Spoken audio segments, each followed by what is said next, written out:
అంటే అందరి జీవుల్లో ఉండేటువంటి చైతన్యం. మనం ఉన్నట్టుగా మనకు అనుభవమవుతుంది కదా, మనం తెలుసుకుంటూ ఉన్నాం. ఎరుక టేప్ రికార్డర్ ఉంది, అక్కడ ఆయన ఉన్నారు, ఆయన మాట్లాడుతున్నారు, మనం వింటున్నాం, వినే విషయం తెలుసుకుంటున్నాం అని తెలుసుకుంటూ ఉంటుంది చూస్తారా లోపల మొదలు. ఈ తెలుసుకునేటువంటి ప్రజ్ఞ రూపంలో అందరి జీవుల్లోనూ ఉండేటువంటి ఆ ప్రజ్ఞ అది అంటే సాంప్రదాయంలో మొట్టమొదటి పెట్టినప్పుడు ఏం చేస్తారంటే సాంప్రదాయబద్ధమైనటువంటి ఈ పూజలు కూడా మంచివే, వాళ్ళు కరెక్ట్గానే పెట్టారు. ఇది ఇందాక చెప్పినట్టుగా ఆ మనసును ఫలం చేసుకొని భగవంతుని అనుగ్రహాన్ని ఎట్టా పొందాలా, అందరి జీవుల్లో ఉండేటువంటి చైతన్యాన్ని ఎట్టా మనం గుర్తించాలా అనే దానికి టెక్నిక్స్ కిందనే వాళ్ళు పెట్టు వచ్చాయి సాంప్రదాయబద్ధమైన పూజలు అన్నీ కూడా. పోయే ఏమైందంటే మన మనసుకుంటే అలవాటు ఏంటంటే కొన్ని విషయాన్ని 4 సార్లు 5 సార్లు చేసినట్టయితే యాంత్రికం ఉంటుంది. దానికి మీనింగ్ తెలియకుండా చేయడం అలవాటు పడతాం. సిగ్నాలు ఎందుకు చేస్తున్నామో తెలియదు. కొంతకాలానికి అది ఆచారం కింద టర్న్ అయింది. ఆచారం కింద ఎప్పుడైతే టర్న్ అయిందో దాని వెనుకునే మీనింగ్ లోపించిపోతుంది. పోయే కొద్ది ఆచారం కూడా మారుతుంది. అనుభవాలు ధన్యమే వేసుకుంటున్నాము, ఒక ఏరియాలో వేసుకుంటే ఇంకొక ఏరియాలో వేసుకోవాలి, ఒక చెట్లు వేసుకుంటే ఇంకొక చెట్లు వేసుకోవాలి, పద్ధతులు మారిపోతుంది. ఇక్కడ జరిగే తంతు వేరేగా ఉంటుంది, అక్కడ ఆ ఏరియాలో జరిగే తంతు వేరేగా ఉంటుంది. మ్యారేజెస్ ఒక ఏరియా తంతు వేరేగా ఉంటుంది, ఇంకొక ఏరియా జరిగే తంతు వేరేగా ఉంటుంది. గుడికి వెళ్ళారు, నార్త్ ఇండియన్ టెంపుల్స్ లో ఒక టైప్ ఆఫ్ ఆచారం కనిపిస్తుంది, సౌత్ ఇండియన్ టెంపుల్స్ లో ఒక టైప్ ఆఫ్ ఆచారం కనిపిస్తుంది. రెండు ఆచారాలే. ఈ మొట్టమొదటి పెట్టినటువంటి ఆగమ శాస్త్రాలు పెట్టిన ఆచారాలు అక్కడక్కడ ఉండేటువంటి సాంఘిక రాజకీయ పరిస్థితులకు అనుగుణంగా మారుతూ పోతాయి. ఈ మార్పు పోయేటప్పటికి మొట్టమొదటి అసలు ఈ ఆచారం ఎందుకు పెట్టారో అది శ్రమలు పడిపోతుంది. ఒకవేళ తెలుసుకున్నాం మనం ఈ రోజున నిజమేనండి ఆచారం పెట్టారు, మీనింగ్ పోయింది, మనం మీనింగ్ తెలుసుకుని చేస్తాం అని అన్న అంటారేమో ఒకవేళ, అప్పుడు మంచిదే కదా అని. వచ్చిన సమస్య ఎక్కడంటే ఎప్పుడో కొన్ని వందల వేల సంవత్సరాల క్రితం పెట్టినటువంటి ఆచారం ఈ కారణగుణంగా ఏమవుతుందంటే ఆచారాలు మారుతూ పోయి అసలు దీని యొక్క ఒరిజినల్ ఫారం ఏమిటి, ఈ ఒరిజినల్ ఫారం అనేటువంటి మీనింగ్ ఏమిటో మనం గుర్తించిన మారేస్తాం.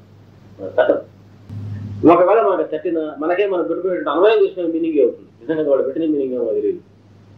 వాళ్ళు ఎందుకు పెట్టారో మాకు తెలియకపోయినా దేనికి ప్రతిదాన్ని అన్వయం చేసుకుంటూ పోవాల్సినటువంటి అవసరం మనం ఎరుగుతుంది.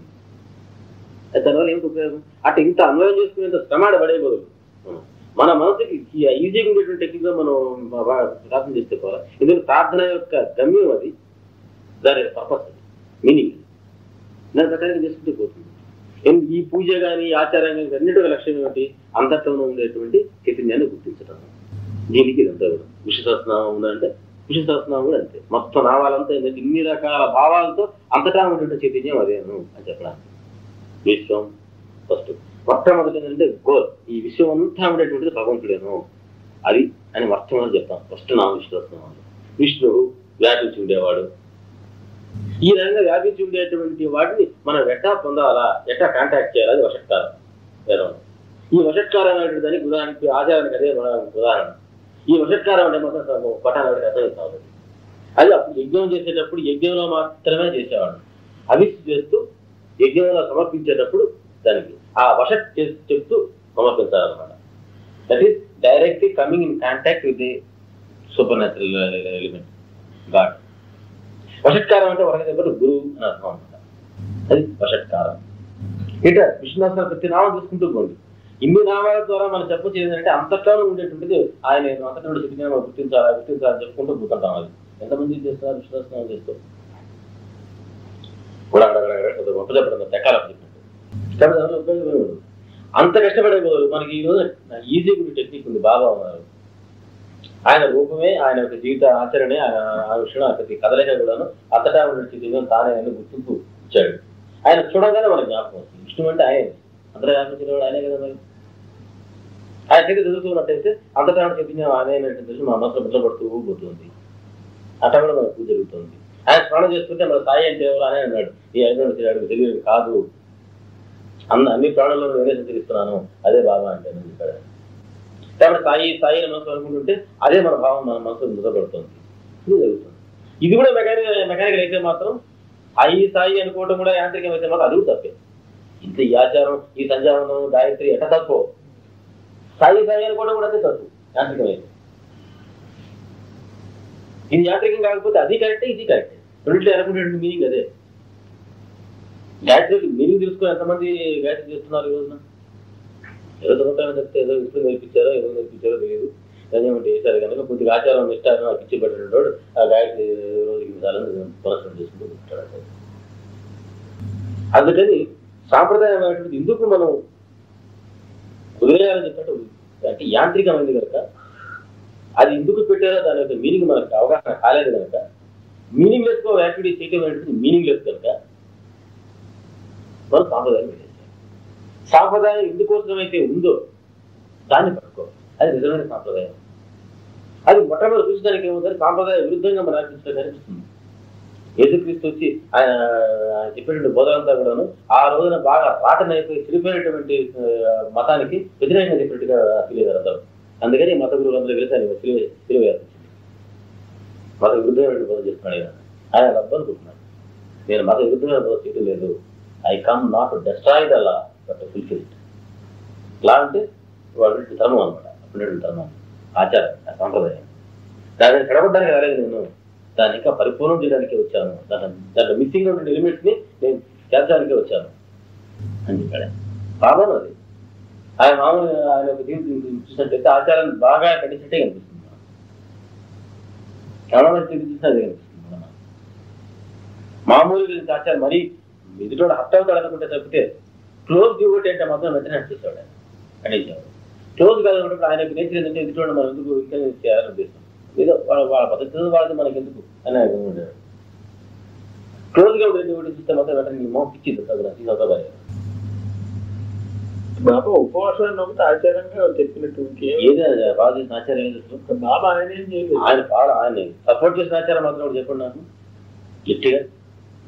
వీళ్ళు చేశారు కదండి, ఆయనకి బొట్లు పెట్టారు, ఆయనకి నీళ్లు పూసారు, అందరినీ అంగీకరించారు కదా ఆయన అందరినీ అంగీకరించాల.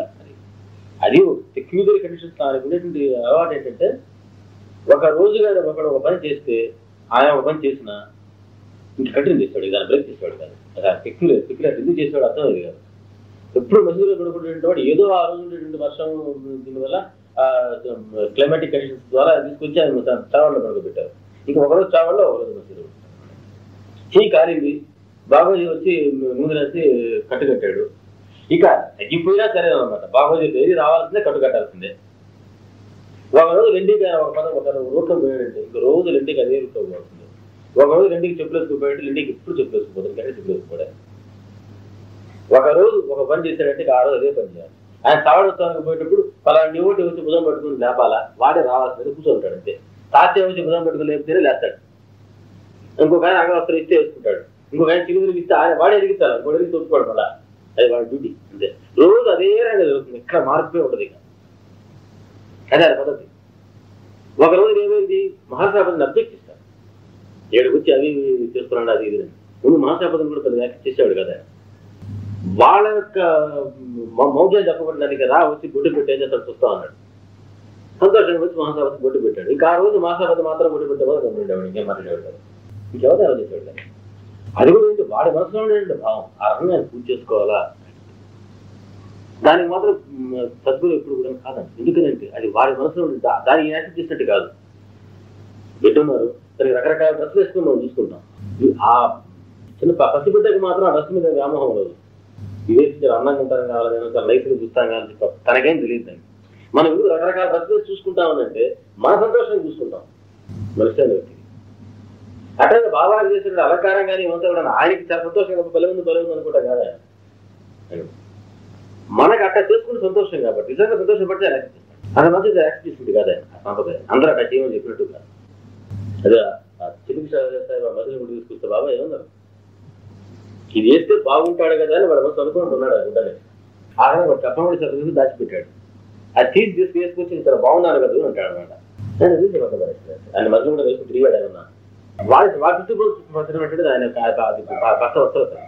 అందరూ మధ్యలో కూడా తీసుకురండి అసలు బాబా బలి ఉంటాడు కదా సంతోషపడిపోతాడని చెప్పి ఫీలింగ్ మనం పెట్టుకుంటే మధ్యలో కూడా ఇచ్చాడు ఆచారాన్ని బాబా పెట్టాడు అంటే రొటీన్ గా యాంత్రికంగా చేసేటువంటి ఏ ఆచారాన్ని ఆచారంగా మాత్రం ఆచారాస్తే ఆయన ఏ రోజు కూడా నేర్పించాడు. ఆయన క్లోజ్ గా లేకపోతే ఉండేవాడు. వాడు చెప్తే వినిపించుకోవడం కూడా మాత్రం టాలరేట్ చేసేవాడు. ప్రతి ఒక్కరు జీవితం ఎందుకు కట్టించాలో వాడు అడిగితే ఏం చేయమంటారు అయితే చెప్పడం వేరే. వాడు హత్యగాడు అనుకుంటా లోపల కమ్మును మాట్లాడు టాలరేట్ చేసుకుంటుంటాడు. వాడి పిచ్చి లేదు. ఉపవాసం చేసేవాడిని ఏమన్నాడు ఆయన పక్కన, వాళ్ళందరూ పిచ్చివాళ్ళు, నువ్వన్నా పొంచి వీడు చెప్తే విన్నాడు, వాళ్ళు చెప్పినా కూడా విన్నాడు. గురికి కలిసి చెప్పాడు, వాళ్ళు చేయలేదు. ఎంతవరకు చేయలేదు అది కూడా ఎక్స్ప్లెయిన్ చేస్తారు. పక్కన వచ్చినటువంటి వాడు అక్కడ ఎందుకు యాక్సెప్ట్ చేయండి, బాబా చెప్తే యాక్సెప్ట్ చేయకూడదు పోతారు గట్టిగా చెప్తే అంటే ఆ ఇన్సిడెంట్ జరిగింది. వాడు ఎంత పిచ్చివాడు, పోయి ఫోన్ చేస్తా అన్నాడు, ఫోన్ చేసి వచ్చాడు. దానికి తాంబూలం వేసుకురాకున్నాడు, తాంబూలం వేసుకొచ్చాడు, ఇచ్చాడు. ఆ పక్కన వెళ్ళాడు, తాంబూలం అన్నాడు, కూర్చున్నాడు. ఇందులో దాని అమ్మాయి వచ్చింది, లోకల్ విలేజ్ గర్ల్ అమ్మాయి నలుగురు. దానిలో బాబా నైవేద్యం పెట్టుకుంటారు కదా, ఈ పిల్లలందరూ బాబా అంటే పడతారు అనమాట. మాకు అవి పెట్టు బాబా, ఇవి పెట్టు బాబా అని. ఆ రోజు నా పిల్లలు కింద నాకేం ఈ బాబా అని. సమయానికి అక్కడ ఏం లేవు మసీదులో నైవేద్యం పెట్టి, నైవేద్యాలు ఏం లేవు. నా దగ్గర ఏం లేవమ్మా అన్నాడు. నాకు కావాలి ఏదో పెట్టు.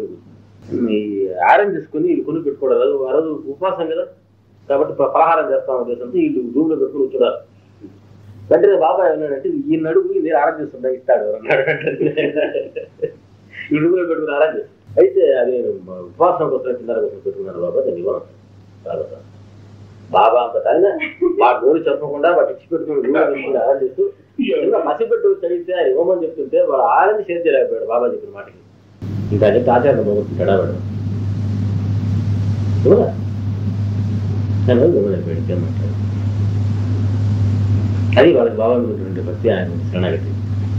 అందుకని ఆయన వాళ్ళ పిచ్చోడు నేను ముందు చెప్పి గమనించాడు. ఆయన వాళ్ళ పోలా.